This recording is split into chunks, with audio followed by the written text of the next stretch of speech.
Good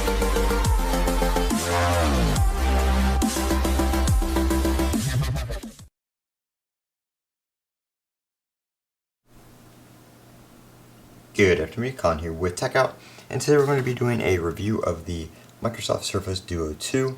And I did a short little first impressions video on this phone a couple days ago, pretty much the first day I got it, just kind of like a comparison to what I like in comparison to the Fold 3, because that was the last foldable that I used. And the one thing I love about this phone is the fact that it is truly a dual screen phone, not just a large screen phone when you open it up. So if we were to open up something like YouTube over on this screen here, you know, we can watch stuff over here, we can move it over here, and then you can, you know, open another app on this side, and it's completely separate. So it's, you know, not something you have to extend your, you know, screen over. You don't have to resize apps, pair apps or anything like that. What you can do, you can make app groups to open on, you know, left and right side if you want to, and put a home screen icon on there for that. But if you just want to open two apps at once, it's really simple, because when you open one app over here, you still get your multitasking, you still get your home screen over here, and it's basically just like one single screen over here now with your full home screen still available. And then when you close the app, it goes back to both screens. As you can see, if I swipe over this way, it just moves and continues on, which is very nice. And then if you want to use it just as a regular phone, you just fold it like that. You can also use the back screen if you want to. There is a setting for that.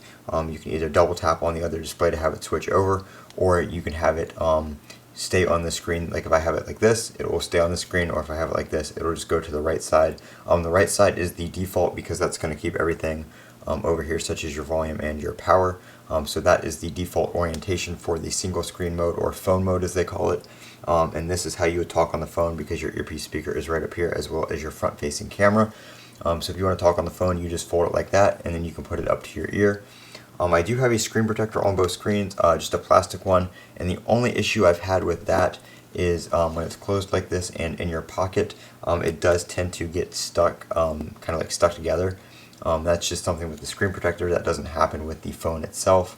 But after being closed in your pocket for a while, maybe being a little bit warm from being in your pocket, you kind of do have to pull it apart. It's not really affecting the screen protector, it hasn't pulled it up anywhere or anything like that, just some fingerprints on there. But that has not been an issue, other than sometimes you just got to pry it open a little bit harder than normal if it was just the glass screen. But definitely want to put a screen protector on it, because since when you use it like this, if you sit it down, obviously your back screen or whatever screen's on the back is going to be on a surface. So I just wanted to have a screen protector on there for when I'm doing that, just so it doesn't get scratched up and micro scratches and that kind of stuff. The case I'm using is just the Microsoft bumper. I did pick up the OtterBox riveter, and I did plan on doing a video on that, but this actually turned out to be the worst product I've ever bought from OtterBox, and it was just flimsy plastic, so I'm not going to be reviewing that at the current moment. The case is actually broken, so I do might see if I can get a warranty replacement on that, and maybe I will review it after that, but really was not happy with that case whatsoever. There are a couple things I hope Microsoft does improve on, maybe when we see like Android 12L, and one of those is the little screen over here for the time and notifications when the phone is closed. It only works with time, battery, calls, and messages. It does not work with third-party apps. There's no way to customize, there you go, the screen protector being a little sticky right there. There is no way to customize that at the current moment, so that is something that I do hope they change, because right now the glance bar, you can enable and disable it fully, or you can customize these down here like calls, messages, battery level, and volume, but that is all you get. You cannot do anything with third-party apps on there. If you do want to span apps automatically, you can do that, so it uses both screens. One thing that automatically does is the camera, so if I take a picture over here, the picture preview automatically pops up over here, and you can share, edit, or delete the photo right here from this screen while still having your camera view over here, which is very nice. very, very simple to use. And then of course, if I have auto rotate on the screen turned around right now, but I don't, you can use it like this, and you can have a keyboard down here and your screen up here. Or if you're playing a game, your game up here. Some games will support having a controller down on the bottom section right here. So that's very nice, and that's something that I do enjoy over the Fold 3, because the Fold 3 basically just folded out into a larger display.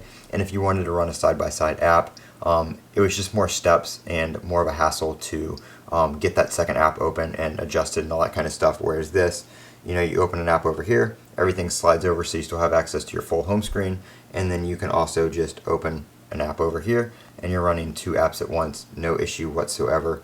And with the Snapdragon 888 and 8 gigs of RAM on the Duo 2, both apps run just fine, much improved over what I've seen on like the regular Duo and stuff like that. And I'm assuming that Android 12L, when we do get it on the Surface Duo 2, will also improve on that in terms of performance and just the large screen support and stuff like that. So I'm Colin with Techout. This is the Surface Duo 2. This is kind of like my 48-hour review. I might do a longer term review as well, talking about some more performance and battery life and stuff like that. Battery life has been pretty okay. It's probably still optimizing just slightly. I do have had Android take a few days in the past here to fully optimize, especially when I'm installing new apps and stuff like that. So I'm going to give that a little bit longer before I do a review there. But it's getting me through the day just fine for having 2 screens and all that kind of stuff. So like I said, I am Colin with Techout. Don't forget to comment, rate, and subscribe. And as always, have a great day.